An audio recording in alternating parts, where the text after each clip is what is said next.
ஓட்டுக்காக இவன் என்ன வேலையும் செய்வான். இவன் வாயில அவங்க ஒத்துக்கிறான். இவன் மட்டும் இல்ல, இவனும் சரி, இவங்க அண்ணனும் சரி, இன்னொருத்தவன் கார்த்தின்னு இருக்கான் பாத்தீங்களா, இவனுக்கு 3 பேரும் இதே வேலையா தான் சுத்திட்டு இருப்பாங்க. யாரெல்லாம் புதுசா அரசியல் வராங்களோ கேவலமா தப்பா கெட்ட வார்த்தையிலே விமர்சிக்கிறது இவனுக்கு 3 பேரை வச்சுன்னு இருக்காங்க. இதுக்காக தான் கட்சி ஆரம்பிச்சுக்கலாம்னு சொல்லிட்டு தெரியல. கமலஹாசன் அவர்கள் கட்சி ஆரம்பிக்கும் போது கேவலமா கெட்ட வார்த்தையிலே அப்படி தப்பா பேசினாங்க.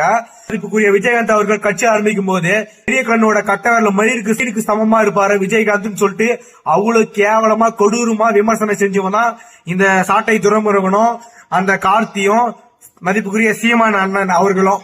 விஜயகாந்த் சார் அவர்கள் இறந்த உடனே அண்ணன் விஜயகாந்த் அவர்கள் இறந்தாலும் மக்கள் மனதில் இன்னும் வாழ்ந்துகிட்டு தான் இருக்கிறாரு. அவ்வளவு நல்ல விஷயங்களை செய்திருக்கிறாரு. மனுஷன் உயிரா இருக்கும் போது எவ்வளவு அசிங்கப்படுத்த முடியுமோ அவ்வளவு வார்த்தைகளை பேசிட்டு இன்னைக்கு அவர் இறந்துட்டாருக்குன்னு உடனே அப்படி சொல்லிட்டு நடிக்கிறீங்களே. இந்த மாதிரி நடிப்பு தானே ஆஸ்கார் அவார்டு கொடுக்கணும். நடிக்கிறீங்களே, அரசியல் வந்துட்டு நீங்க தானே நடிச்சுன்னு இருக்கீங்க.